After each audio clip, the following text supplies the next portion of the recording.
everyone, welcome back to my channel. My name is Karen and I make bookish and college related videos, and I have another bookish video for you today.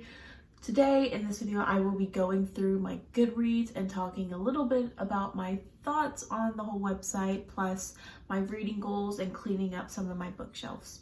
There has been a lot of discourse on the topic of Goodreads within the booktube community for the last several years. There are a lot of people that absolutely hate the website and want nothing to do with it as a reader, but then you have those that like the site, love the site, and use it consistently. I kind of fall in between both of those groups. Personally, for me, there are some things about Goodreads that I don't like. I think a lot of the problems that people have with Goodreads stems from the fact that it is saturated with just so many people using the platform and going on and rating whatever they want. Anyway, I wanted to list some of the goals that I have established for myself this year when it comes to reading.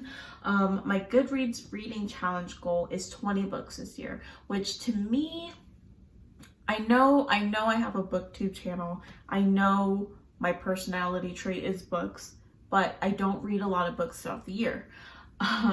Mainly because when I am a full-time student during the school year, I just shut everything out that isn't dealing with class. And I allow myself to include books that I have read for class. And so I will be honest, 14 of the 18 books that I've read so far are class required readings, but that's totally okay because I absolutely learned so much from the books and I loved almost all of them. Actually, I talked about all of the books in the video where I ranked all of my history books, so go check that out. Anyway, some of the other goals that I had: read more BIPOC authors.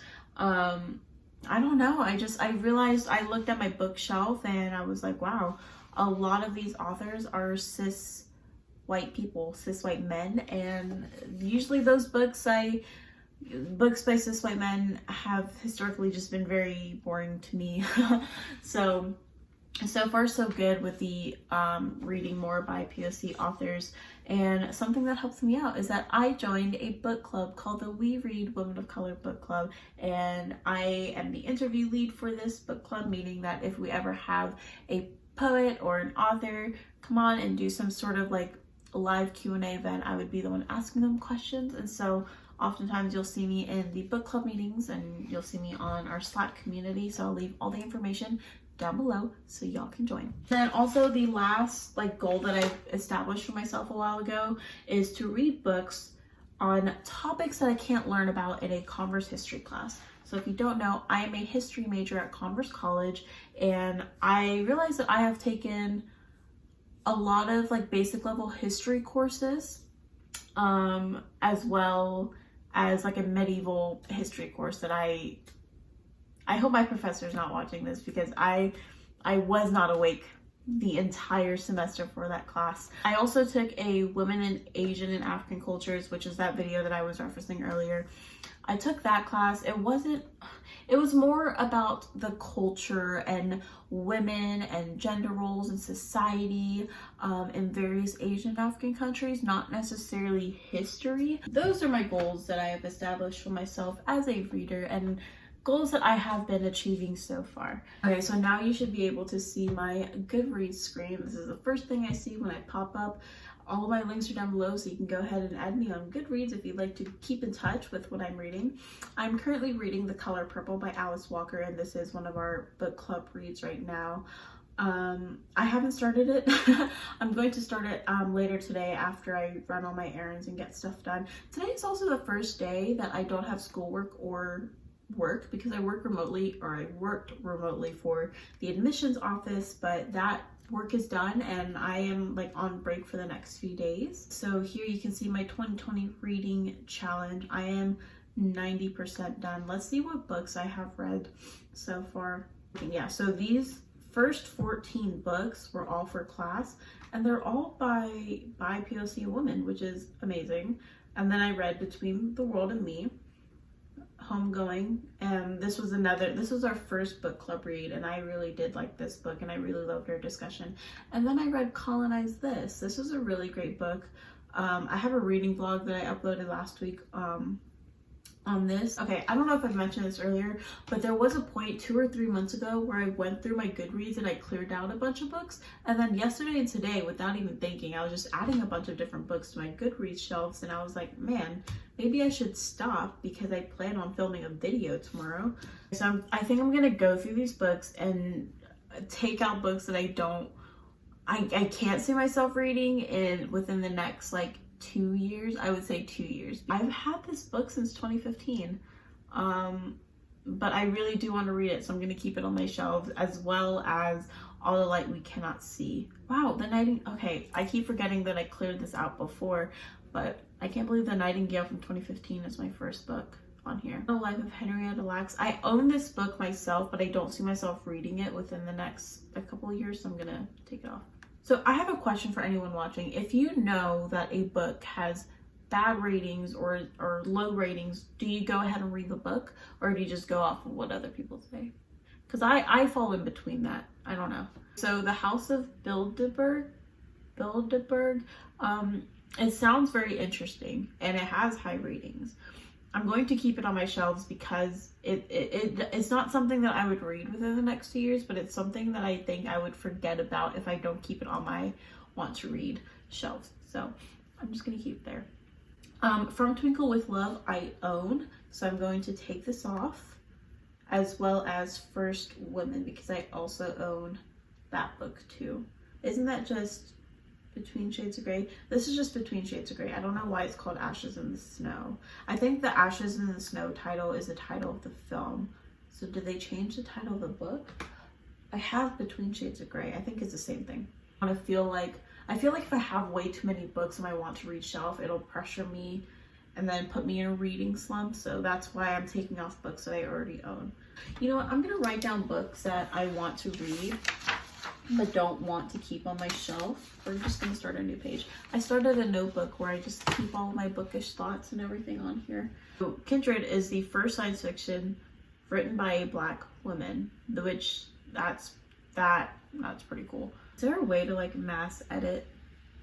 Oh, there is. I added the Madhouse effect after I had listened to Bill Nye the Sciences Guy podcast where I think he had the author as a guest speaker on the podcast, so that's why I added that. Okay, so I have the book Educated on here. I've heard great things. I don't know what it's about, and I kind of want to go into this book not knowing really what it's about.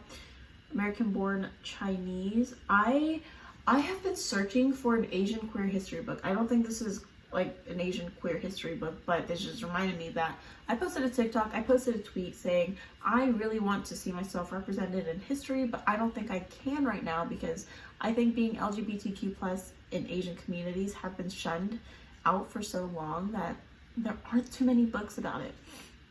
The Rape of Nanking, that's actually one of the books that I want to read for the history challenge. I'm gonna delete this. I tried reading Little Fires of Everywhere. I could not get into it. I don't think I'm a literary novel type of person, which is a bummer because every good television show that is based off of a book is a literary novel. So I'm just going to say this and I'm going to admit it. I personally prefer film and TV shows over books most of the time. Stiff, The Curious Lives of Human Cadavers. I don't remember adding this to my shelf, but it was really recently. But it's also a topic that I would not learn about in history class, so I am definitely keeping this on my shelf. Archiving the Unspeakable. I really wanted to read it, and I hope that it's really, really good so that I can recommend it to my professor and be like, here's another book that you can add to your syllabus. Venus Noir, you can't tell me that does not look so good. Black women in colonial fantasies in 19th century France.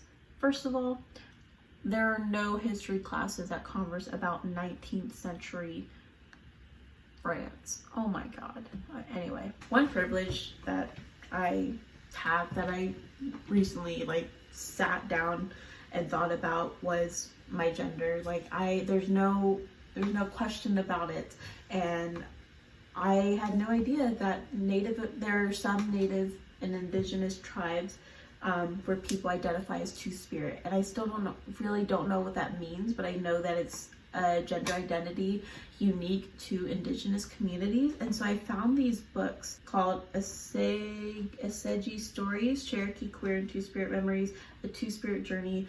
I also just found out that I can request my library to purchase books. So I sent in some requests last night.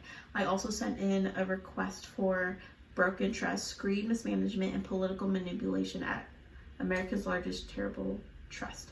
And this has a little bit about Hawaiian political history for the people making Asia America in the long 60s. I don't know what role Asian Americans had in the 60s. I only know about like the civil rights movement from both like the black and white standpoints, not necessarily Asian people in these communities. Brown, white, black, and American family at the intersection of race, gender, sexuality, and religion. That title in and of itself tells me so much about the book already, and I am so excited to pick it up. History of the breast. I think this book is going to touch more about the depiction of breasts in art and in stories, not necessarily like the politicization. Is that a word? You know what I mean. Anyway, we have Breakfast, a History. If you know anything about me, you probably know that I absolutely love breakfast food, and I love waking up early enough to eat breakfast. And so when I came across this book, I was like, we're adding this right now. So now I only have 36 books on my want to read list, and that makes me feel so much better. I feel so much better like after cleaning up my Goodreads. I also went through and cleaned up files off my laptop and off of my phone just to make room. So I always love a good digital detox. So that is it for this video. I hope that gives you a little bit of an insight on the kinds of book that I will be reading, and where I look for my books, as well as where I physically get my books from. I depend on the library and local bookstores a lot. Of bookish related content on my YouTube channel. I hope to include more reading vlogs and book reviews, and not necessarily TBRs, because I feel like every time I post a TBR, I don't end up reading the book. But I also could change the wording of the TBR. So for next week's video, I think I'm just gonna call it History Challenge Books and not History Challenge TBR, so I don't have that like pressure on me. The way I word things really does affect how I view them too. So hope you all enjoyed this video. If you did, please give this video a thumbs up and please subscribe. I have more content coming your way. I'm actually planning out videos for the next few weeks because I do move in to college a little early, so I need to plan things out. But yeah, I hope you all have a great rest of your day. Bye everyone.